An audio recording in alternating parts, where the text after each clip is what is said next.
I don't know about you guys, but I can relate to Biden and Trump as much as I can to fucking a cactus. Leaders, the people we choose between when we're voting. Why are they so crappy? Why are they not the cream of the crop? Last election, Trump and Biden. Old, fat, in his 70s billionaire versus dementia-ridden another 70-year-old who's done nothing in his life but be a politician, which is just fantastic. I've nothing I love more than somebody who their whole life is nothing but a politician. Before that, again, Trump against a witch. When it comes to your senators, more times than not, it's a similar case. How many times has Pelosi won, and now she's running again? Good luck getting a governor in California. That's going to make half a lick of sense. So why are these people, you think cream of the crop, somebody to represent you, somebody that's better than the average person? Not the case. Lewis Black had a joke a while back that went something along the lines of, he went from voting for somebody like Eisenhower to seeing George W. Bush elected in his lifetime. And he said that if we stay on that trajectory, sooner rather than later, we'll be voting for plants. It was a joke in the early 2000s, and it seems like with a guy that can barely talk and walk upstairs, he might have been a prophet, not a comedian. So it's not that funny, actually. That guy's technically in control of the world's most powerful military. So, yeah. So why are these guys not better than the average person? As far as I'm concerned, these people should be smarter, wiser, more experienced. They definitely got the experience thing down, Jesus Christ, in their 70s. There is a question to be had if they remember all that experience, but nonetheless, it's there. But I would even say physically, like they should physically be capable and stronger than the average. Because with that physical prowess comes mental capacity. It makes the day-to-day easier. You're able to focus longer. Everything is better when you're physically healthy and stronger. Moral. Their moral compass should be, again, at least better than average. Theirs is, it's almost by design, it seems, the way that these people are selected, and we'll get into that in a bit. It's as if their moral compass is of no question whatsoever. It's strictly a popularity contest, so it's irrelevant, completely irrelevant. So along with all those, I feel like the vast majority of genuinely great people, like the cream of the crop, the best of the best, have some amount of rather significant suffering in their lives. Whether that means when they were a kid, their parents were crap, or they were, suffered through horrific poverty, or born in one of these shithole countries, or this or that. Diamonds are formed under pressure and heat. It gave them a grit, something, and not just that, but also perspective. So they can better relate to the average person. I don't know about you guys, but I can relate to Biden and Trump as much as I can to fucking a cactus. These guys, a billionaire, how do you relate to a billionaire? How's that guy going to know what problems I'm going through? They can't.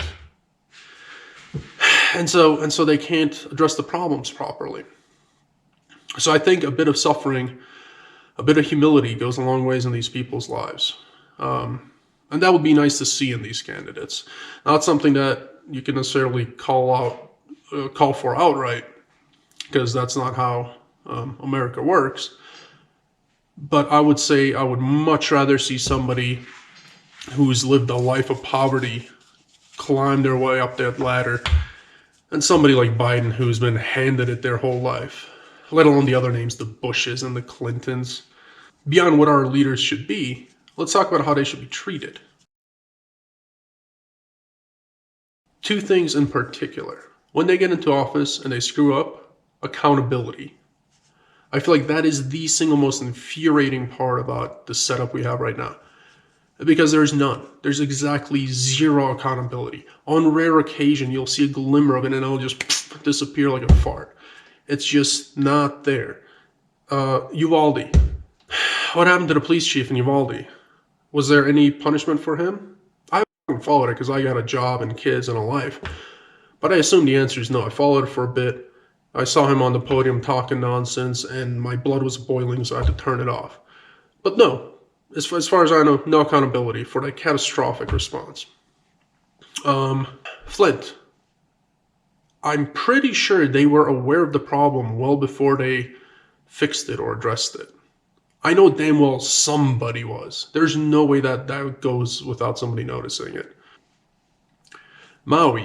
Jesus Christ, what a spectacle that was in the most horrific way possible. From beforehand, how the alarms and everything was done, during it, when they were blocking roads and not giving water to the firefighters, to after the fact, where they're trying to steal these people's lands. You couldn't write a movie villain worse than some of these people that are in charge over there. Are they going to be held accountable? No. Afghanistan withdrawal. This motherfucker thought it was a good idea not to just pull the military out first, shut down a perfectly functioning military base that could have been used to evacuate civilians. Not only did he do that, pull out the military before the civilians, but then after that, he gave the terrorists a list of Americans saying, hey, let's make sure these people make it out. Don't get me wrong, I 100% agree with pulling out of Afghanistan. Should have happened ages ago. We should have never really been there to this extent. But good God, man. If I want a doctor to cure my headache, I don't want him to put a bullet in my fucking head. That's not how problem solving works. Is he going to be held accountable? Do I need to ask that? So that's one thing. Accountability when these people get into office. Second thing, metrics. We have some loosey-goosey freaking metrics. The S&P 500 did this when Trump's in office, and now it's doing this now that Biden's in office. Gas prices, the crime stat. I want some hard numbers. I want like basketball NFL player stats on these motherfuckers. Precisely what is the crime stat when they enter, precisely what it is when they leave. Put in some variables in there to account for it, like one of the metrics that I'd like to see is life expectancy. If we get hit with a pandemic, okay, I just, take that into account when you're looking at these metrics. But there's no hard numbers to judge these guys by. So yeah, metrics as far as median citizen income, life expectancy like we talked, crime stats, energy costs. I feel like that's a big one too, right? And one thing that I think would be amazing is to see like governors, mayors, presidents, how many laws they sign off on. And I want that number to be as small as possible. Technically, I want to see it in the negatives. It's because there's too many on the books right now. And there's a lot of low-hanging fruit, for Christ's sake. How many laws are out there that say like you can't put a pie on your windowsill? There's so many laws out there, it's ridiculous. At least knock those out. Just be like, okay, I'm gonna go in as mayor of diddly-doo city, and for every law that I pass, I want my legislators to present me 2 laws that I can kill and that they signed off on for killing. Or I don't know how the hell the process works, but you get my point. So the problem is, the reason we don't have those metrics and that accountability and leaders that are worth a damn is, and then I'll make another video out of this, I imagine, because the process for selecting these people is so far from the ideal. Right now, it's a popularity contest. It's a popularity contest, which essentially boils down to, at its core, essentially, who can spend more money. That needs to change. We need something where these motherfuckers need to do a Ninja Warrior course and then take an IQ test and then some kind of ethics courses, and then we get to vote for them. And their ads are tax paid for by taxes, so it's a level playing ground in that regard. Something along those lines. Like I said, I got to think about it some more, but what we have right now, no. What we have right now puts us in Iraq and the Middle East for 20 years, wastes trillions of our dollars, and kills millions of innocent people. We're done with that. We're kicking that out the window. So yeah, let's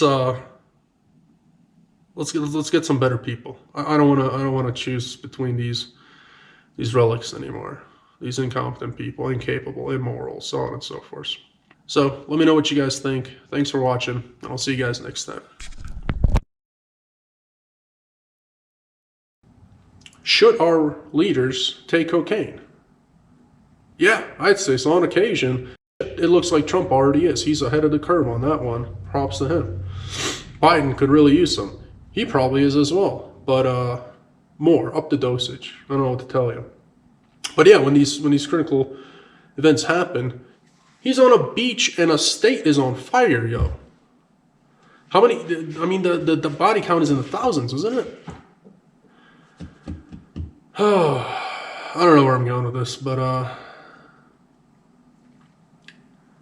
the choices we got are way more times than not, utter garbage, absolute utter bottom of the barrel of humanity garbage. But they're popular and they speak real smooth like, so they get the positions. Anyways, probably make a video about how to get to that ideal, I guess. If we're not voting for laws directly, that at least will give us better than what we got right now. Let's set some more stringent requirements on who can run. Anyways, that's all I got. Thanks for watching. I'll see you guys later.